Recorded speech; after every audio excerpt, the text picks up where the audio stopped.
Madame, Monsieur, bonjour, merci, bienvenue pour cette nouvelle séquence que nous allons avoir ensemble. Cette semaine, nous allons étudier « Il est mort pour nous ». Voilà le thème de l'étude de cette semaine. Alors, nous allons donc accueillir deux pasteurs, Joël Veiti. Bonjour Joël. Bonjour Martial. Merci de ta présence, je suis très heureux que tu sois là avec nous. Merci pour l'invitation. Et nous accueillons également Jean-Jacques Chaffograc. Merci Jean-Jacques d'être là, bonjour. Bonjour Martial. Voilà, nous nous retrouvons juste après le jingle.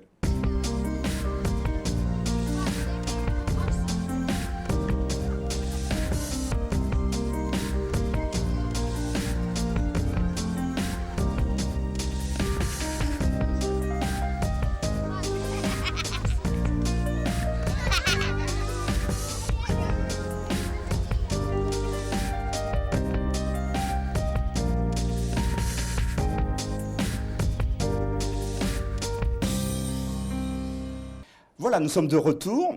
Il est mort pour nous. Juste avant de commencer à échanger, à étudier, je vous propose de passer un instant en prière. Joël? Notre Dieu, notre Père, qu'il est agréable de nous retrouver dans ta parole et de pouvoir échanger sur cette parole qui est là pour nous nourrir. Que tu puisses toi-même nous ouvrir l'entendement par la puissance de ton esprit. Qu'il en soit fait selon ta volonté, nous t'en prions. Au nom de Jésus. Amen. Amen. Le titre de cette étude, Il est mort pour nous, véhicule des concepts plus complexes. Que signifie, d'après vous, le fait que Jésus soit mort pour nous? Jean-Jacques, tu veux nous dire quelques éléments? Ça peut vouloir dire beaucoup de choses. Déjà qu'il est mort en notre faveur. D'autres diront qu'il est mort à notre place. En tout cas, on comprend, dans un sens ou dans l'autre, que Dieu fait quelque chose pour que nous puissions en tirer un bénéfice. Donc il est mort pour nous. Et ce bénéfice, c'est qu'à travers sa mort, nous puissions nous avoir la vie éternelle. C'est un paradoxe, hein? Ouais. La mort qui produit la vie. Et c'est la raison pour laquelle l'image du grain de blé est souvent utilisée. Si le grain ne meurt, il ne peut porter du fruit, il ne peut faire cette plante qui va à son tour porter de nombreux grains. Eh bien, il a fallu que Jésus il meure pour que nous puissions avoir la vie. Ça reste un mystère. Ouais. Je n'ai pas la prétention de comprendre complètement cette notion. On a l'éternité pour y réfléchir. Mais en tout cas, la Bible est claire sur le fait qu'il ne peut pas y avoir de vie pour l'homme sans l'intervention de Dieu et sans la mort de Jésus. Ok, merci beaucoup. Joël, est-ce que tous les hommes, ou juste les justes, les croyants finalement, est-ce que finalement ils auront seulement accès à la vie éternelle? Juste les justes, les morts, comment on fait pour se dépatouiller dans tout ça? Alors, quand on parle de vie éternelle, on parle de l'amour de Dieu. Et l'amour de Dieu, c'est un amour qui est à la disposition de tous les hommes. Car Dieu a tant aimé le monde qu'il a donné son Fils unique, afin que quiconque croit en lui ne périsse point, mais qu'il ait la vie éternelle. Tout individu doit pouvoir faire l'expérience de l'amour de Dieu et bénéficier de la vie éternelle. Maintenant, libre à chacun de se positionner. Ouais. Mais au départ, Dieu fait provision, et c'est ça qui est intéressant dans cette déclaration. Il est mort pour nous, Ouais. il est mort pour tous ceux qui le savent déjà, mais pour tous ceux qui ne le savent même pas, et pour Oui, tous ceux qui vont le découvrir par la suite. Ok. Donc je crois qu'en quelque part, c'est un privilège, c'est une bénédiction de savoir que le grand Dieu, il fait provision pour que tout le monde puisse vraiment vivre le salut. Très bien, merci beaucoup. Je vais vous inviter à lire. Jean-Jacques, pourrais-tu prendre avec nous Jean, chapitre 3, et nous lirons les deux versets, verset 14 et verset 15. Donc, chers amis, vous pouvez suivre également à la maison avec nous. Jean, chapitre 3, verset 14 et verset 15, nous allons lire ce texte. Et comme Moïse éleva le serpent dans le désert, il faut de même que le Fils de l'homme soit élevé, afin que quiconque croit en lui ne périsse point, mais qu'il ait la vie éternelle. Voilà, merci beaucoup. Je vais vous interpeller sur un détail, peut-être qui vous a pas parlé, mais que je veux mettre en lumière. Cette histoire, donc, c'est le serpent d'airain que Moïse va mettre sur une perche dans le désert. Nous savons, vous et moi, puisque nous étudions, que le serpent représente le mal, quelque part. Bibliquement, le diable, le serpent ancien. Une colombe ne serait-elle pas mieux représentative que le serpent est-ce que Dieu n'aurait pas dû dire à Moïse, bah écoute, mets une colombe, parce que le serpent, bon voilà, ça fait référence au diable, à Satan, à celui qui s'oppose à moi. Donc l'idée ici, c'est pourquoi un serpent? Qu'est-ce que vous en pensez? C'est vrai que Jean ici fait un parallèle très clair. D'une part, Moïse qui va sauver le peuple d'Israël qui mourrait piqué par des serpents, en mettant un serpent d'airain sur une perche, et de l'autre, Jésus qui va être à son tour crucifié pour que nous puissions être guéris et être sauvés. Pourquoi le serpent et pourquoi pas une colombe? Par exemple. Et c'est vrai que ce texte et ce passage peut être mis en parallèle avec un autre passage de biblique, tout à fait biblique, où il est dit que Christ s'est fait pécher pour nous. Dans la mesure où le serpent représente le mal, le serpent représente le péché, alors cela peut nous inciter à comprendre le sens profond de ce que Christ a accompli à la croix lorsqu'il a porté nos péchés. Il s'est fait pécher pour que nous puissions, nous, avoir la vie éternelle. Merci beaucoup. Donc c'est une approche possible de ce passage. Ça marche. Joël? Alors, il est important aussi à ce stade de faire la distinction entre le symbole et la signification. Le serpent, oui, mais quelle en est la signification? En tout cas, quand c'est repris par Jean, c'est démontrer une fois de plus que Dieu veut sauver l'homme. Il met en place tous les dispositifs qui sont nécessaires, y compris quand c'est l'homme qui a péché. Dieu vient à la rescousse et Dieu propose le rétablissement. Il propose le salut avec les enfants d'Israël, donc le serpent placé donc, sur une perche, bien en hauteur. Et Jésus, justement, qui est symbolisé par ce serpent d'airain, Jésus, donc, il est placé bien en hauteur. Et quand le texte nous dit, et quand je serai élevé, j'attirerai tous les hommes à moi. Donc finalement, on dépasse ce que ce serpent pourrait être pour aller vraiment vers ce Jésus-là, la signification, Dieu qui cherche à élever l'homme, et Jésus donc placé en quoi? Jésus, il est placé en hauteur, mais plus que le fait d'être placé en hauteur, Jésus, il cherche aussi à attirer les hommes vers Dieu et vers les choses spirituelles et vers le salut. D'accord, très bien, merci beaucoup. Est-ce que tu voudrais rajouter quelque chose? Non, c'est bon? Ça va. Parfait. Je vous propose, chers amis, maintenant de faire un saut et nous allons partir dans le livre de l'Apocalypse, le dernier livre de la Bible.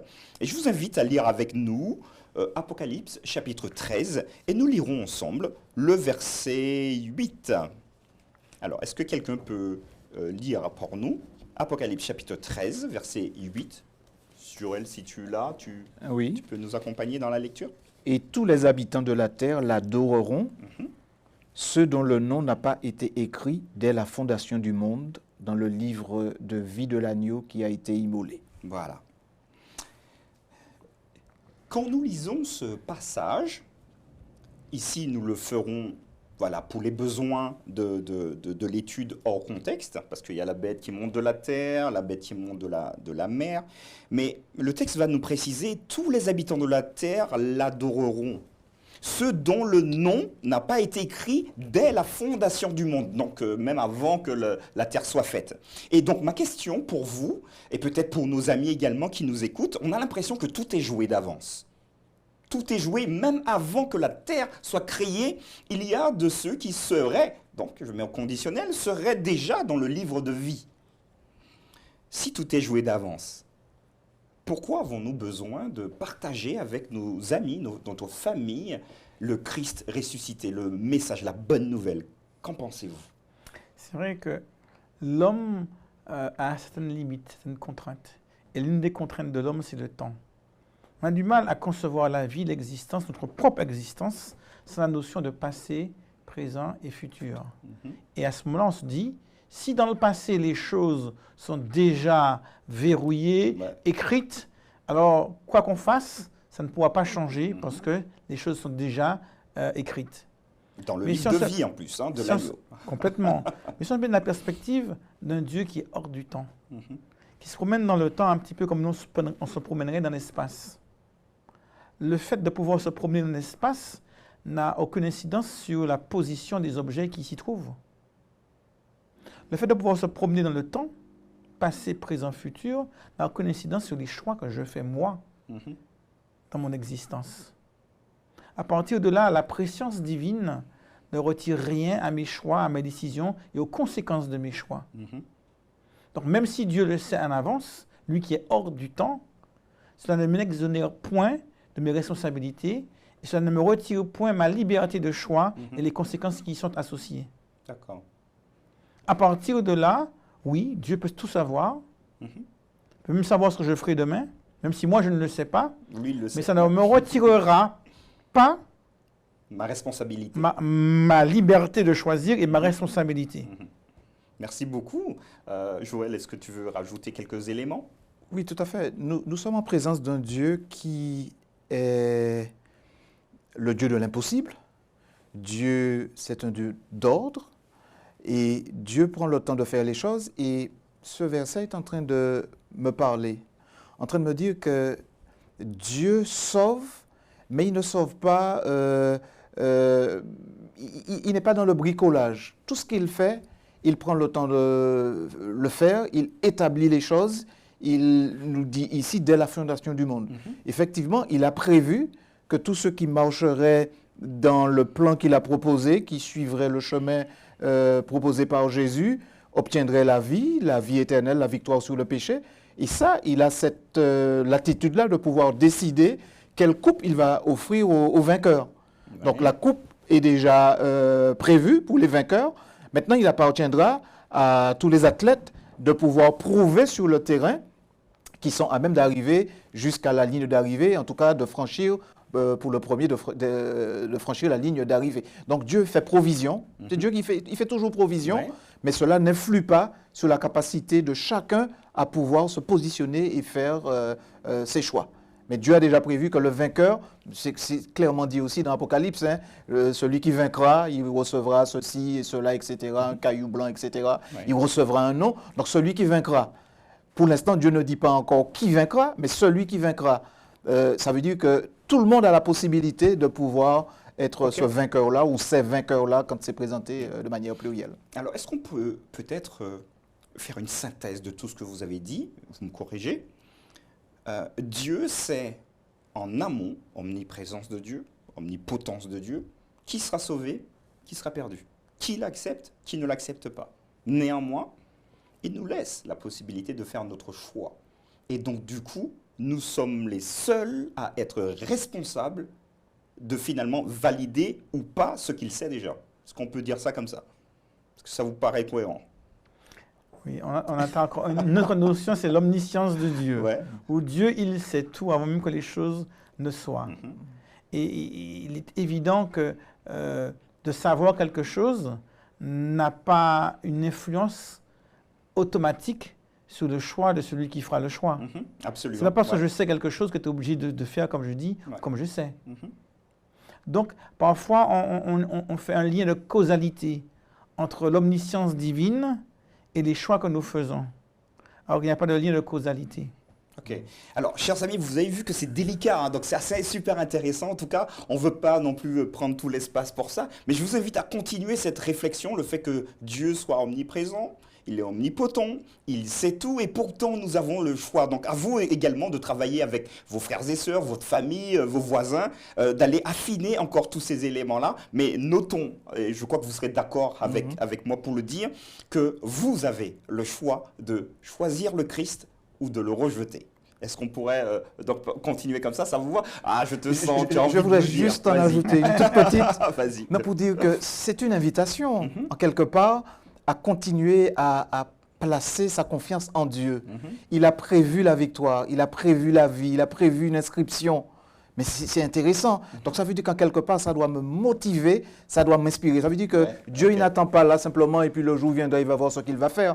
Il promet déjà la vie, il promet déjà une inscription sur le livre de vie, il nous le fait savoir et il voudrait justement que nous puissions en tenir compte et que dans notre vie, dans notre parcours de vie, que nous puissions inscrire ça comme un leitmotiv, comme une priorité. Ok.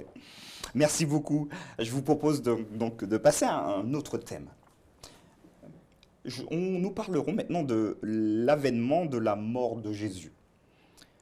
cet événement particulier qui a marqué même l'histoire, on parle d'avant Jésus, d'après Jésus également, la mort de Jésus a suscité une panique indescriptible chez ses disciples, chez les disciples. Alors même que ce dernier les avait déjà prévenus à de nombreuses reprises, on peut le voir dans la Bible, par exemple dans Matthieu 16, 21, je vais lire rapidement. Dès lors, Jésus commença à faire connaître à ses disciples qu'il allait à Jérusalem, qu'il souffrit beaucoup de la part des anciens, des principaux sacrificateurs et des scribes, qu'il fut mis à mort et qu'il ressuscita le 3e jour. Pierre, le fameux disciple qu'on aime bien, Pierre, l'ayant pris à part, se mit à le reprendre et à lui dire « À Dieu ne plaise, Seigneur, cela ne t'arrivera pas ». Marc va reprendre, Luc également, nous n'allons pas tout lire, mais si vous le souhaitez, vous pouvez affiner tout ça dans Marc 10, verset 34. Qui se moqueront de lui, cracheront sur lui, le battront de verge et le feront mourir, et 3 jours après, il ressuscitera. Donc Jésus a pris le temps d'enseigner à ses disciples qu'il allait se produire dans l'histoire quelque chose de traumatisant. Et ma question pour vous, pourquoi les disciples du Christ ne comprirent pas un enseignement aussi clair? Oui. C'est vrai qu'on a l'impression que nous sommes rigoureux et que ce qui est dit sera nécessairement compris. Et on ne s'imagine pas à quel point ce qu'on dit est souvent mal compris. Pourquoi? Pour plusieurs éléments. Notre compréhension, elle est sélective. Notre vision, elle est sélective. Notre mémoire, elle est sélective. Et ça engendre des biais cognitifs. Cela veut dire que je vais essayer de faire un lien entre ce que je sais et les nouveaux éléments qui sont portés à ma connaissance. D'accord. Et je vais toujours essayer de faire quelque chose de cohérent pour ma pensée. Donc si je suis convaincu que Jésus est le Fils de Dieu, et c'était le cas des disciples, Oui, absolument. que Jésus est la vie, c'est le cas des disciples, que Jésus c'est le Sauveur d'Israël, c'était le cas des disciples, le futur roi d'Israël, c'était le cas des disciples, quoi que Jésus dise ou pas, ils vont l'interpréter à la lumière de cette conviction qui leur était propre. Et donc, il leur sera difficile d'intégrer une information qui ne rentre pas dans la logique de leur pensée. Parce que nous fonctionnons en système. Ouais, okay. Et c'est le cas pour tout. Nous avons des systèmes de pensée. Et nous cherchons à intégrer les nouveaux éléments d'information qui nous parviennent à l'aune de notre système de pensée. Et nous avons tendance à mettre de côté tout ce qui n'y entre pas. Okay. Et à partir de là, on peut comprendre le phénomène psychologique qui amène les disciples à ne pas intégrer une information pourtant clairement exprimée par Jésus quant à sa mort.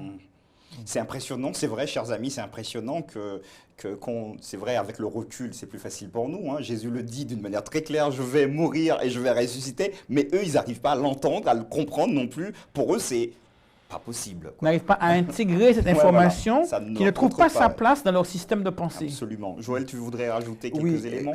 En communication, on dit toujours qu'on entend ce qu'on veut entendre. Donc Jésus a passé du temps avec eux, 3 ans. Ouais.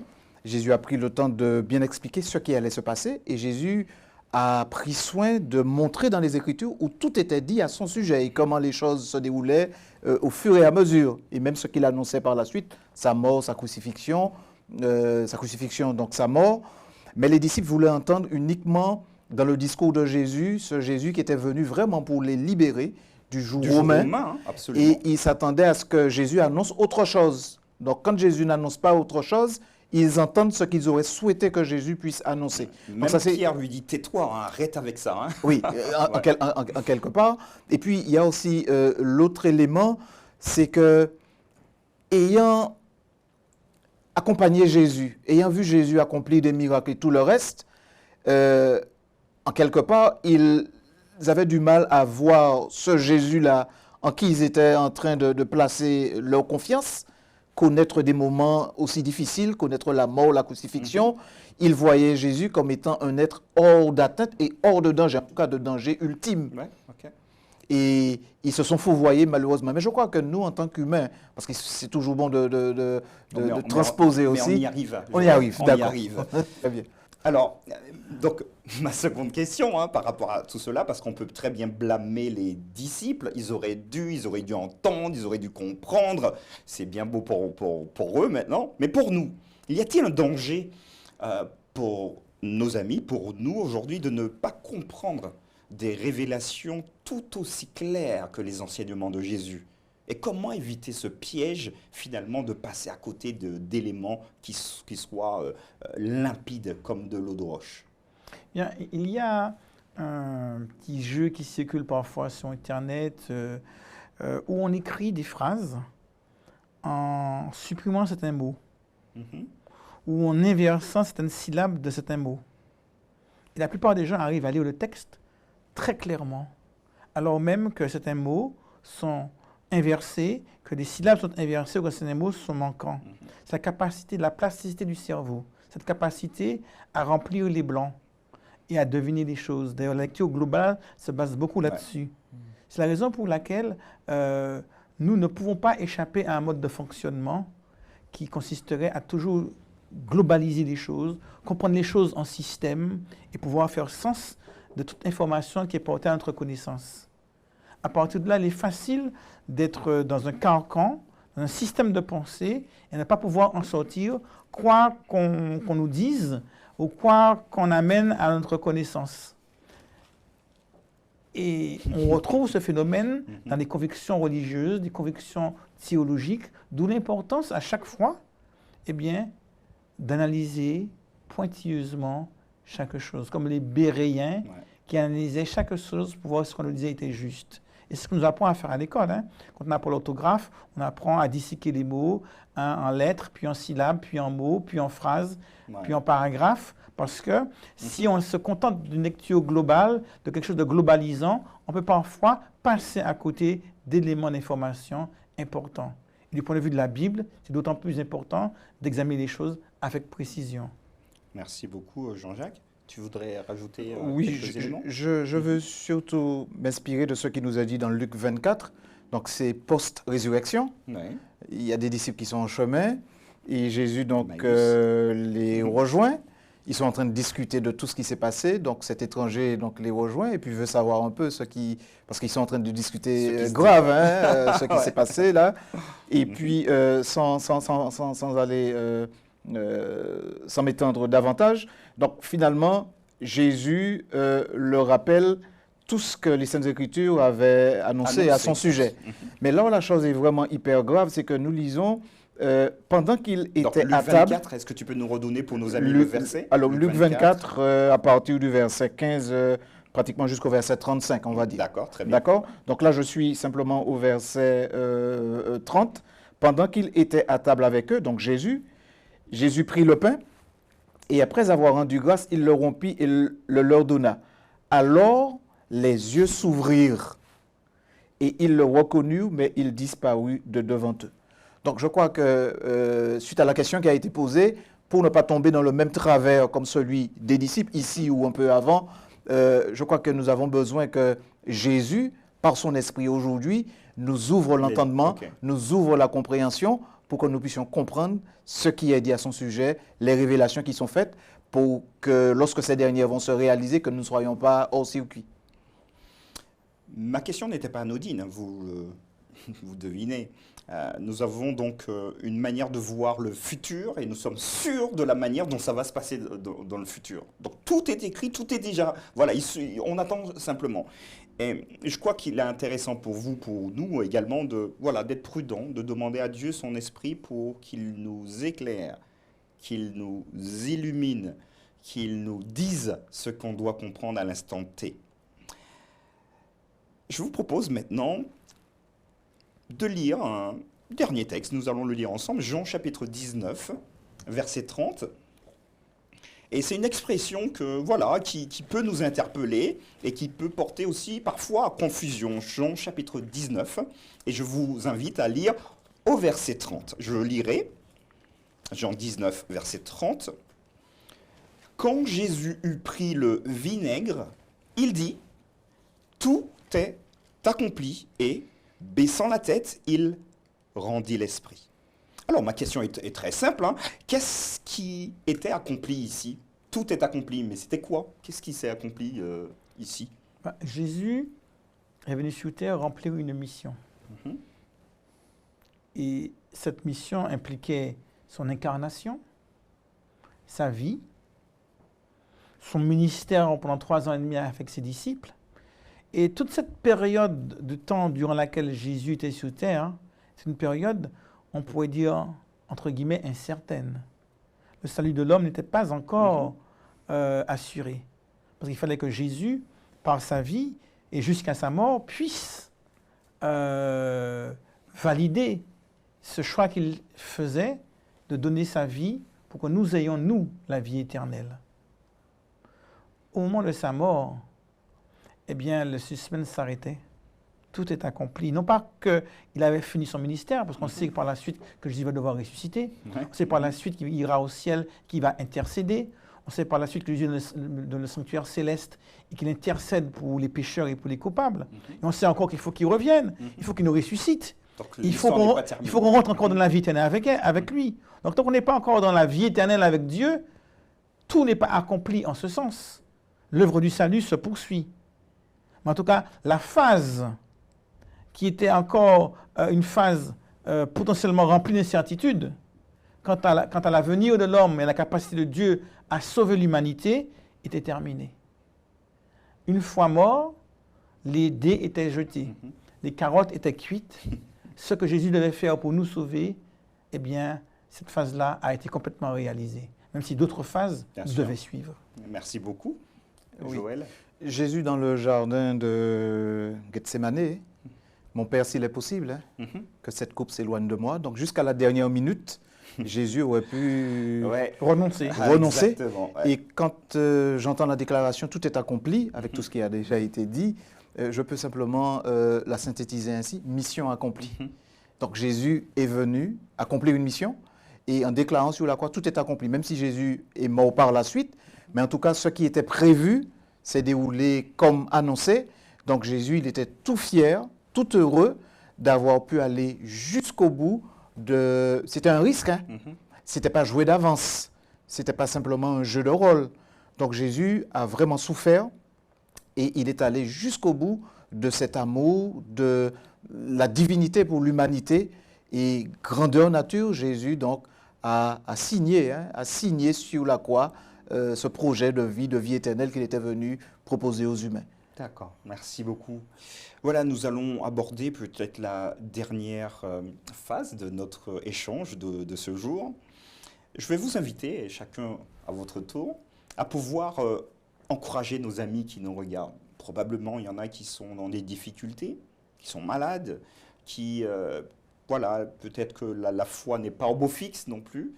Voilà, vous faites comme si vous vous adressez à vos églises. Voilà, donc Jean-Jacques, ce sera la caméra juste là-bas pour toi. Et Joël, ce sera la caméra d'en face. Alors, je vous laisse, voilà, peut-être 1 minute chacun, si, voilà, un moment d'encouragement. Joël, tu commences? Oui, Ouais. chers amis, chers internautes, nous sommes très heureux de savoir que Jésus, le Fils de Dieu, celui qui a visité la terre, une toute première fois, est sur le point donc de revenir, mais juste avant, il nous laisse toute une série de déclarations, une série d'exhortations. Il nous fait des propositions, il nous adresse des invitations, et tout ceci pour que nous en bénéficions pleinement. Et le moment est arrivé pour chacun d'entre nous de pouvoir nous laisser conduire, nous laisser accompagner par son esprit au quotidien, et que nous prenions le temps de découvrir toutes ces belles paroles, ces belles promesses que Jésus nous a laissées, que nous trouvons donc dans sa parole, et que tout ceci nous aide déjà aujourd'hui à construire, à nouer une relation forte, solide avec lui, et que cette relation donc puisse se poursuivre lorsqu'il reviendra pendant donc l'éternité, les âges sans fin de l'éternité. L'expérience est intéressante parce que c'est de notre vivant que nous pouvons faire des choix, et faire le choix de choisir Jésus, c'est encore possible. Ce n'est pas réservé qu'à certaines personnes qui n'ont plus rien à faire et à voir dans cette vie, mais je crois que l'occasion est proposée à chacun en ce jour, quel qu'il soit, de pouvoir aimer Jésus et apprécier donc cette belle mission qu'il est venu accomplir et qu'il continue à accomplir par son esprit au quotidien. Merci beaucoup. tout ce qui est gratuit est suspect. C'est généralement ce que l'on dit. Et c'est vrai que le fait de dire qu'on donne quelque chose de gratuit, on se demande quelle est la contrepartie, qu'est-ce qu'il y a derrière. Et c'est la raison pour laquelle souvent on a du mal à comprendre, à intégrer la notion de grâce venant de Dieu. Mais Dieu nous dit, mais la vie éternelle, j'ai tout fait, j'ai tout payé, je vous l'accorde gratuitement. À partir de là, n'hésitez pas à vous saisir pleinement de ce don gratuit que Dieu nous donne, la vie éternelle en Jésus-Christ. C'est vrai que certains ont déjà fait ce choix, d'autres ne l'ont pas encore fait. Mais quoi qu'il en soit, c'est le message central que Dieu voudrait laisser à chacun d'entre nous. Et dans notre vie, on voudra plein de décisions. On va prendre une décision d'acheter une voiture et puis payer une traite pendant 4-5 ans, d'acheter une maison, payer une traite pendant 20 ans, 24 ans, 25 ans, le choix de métier pour 42 années de cotisation, la sécurité sociale. Mais le seul choix aux conséquences éternelles, le seul choix qu'on ne regrettera jamais, c'est celui d'accepter Jésus dans sa vie et d'accepter la vie éternelle qu'il nous accorde. Et ce choix, tu peux le faire. Joël, Jean-Jacques, merci d'avoir été présent avec nous. Chers amis, nous vous remercions également de nous avoir suivis. Nous vous souhaitons en tout cas une très belle étude et nous vous donnons donc rendez-vous la semaine prochaine pour une nouvelle étude. À très bientôt.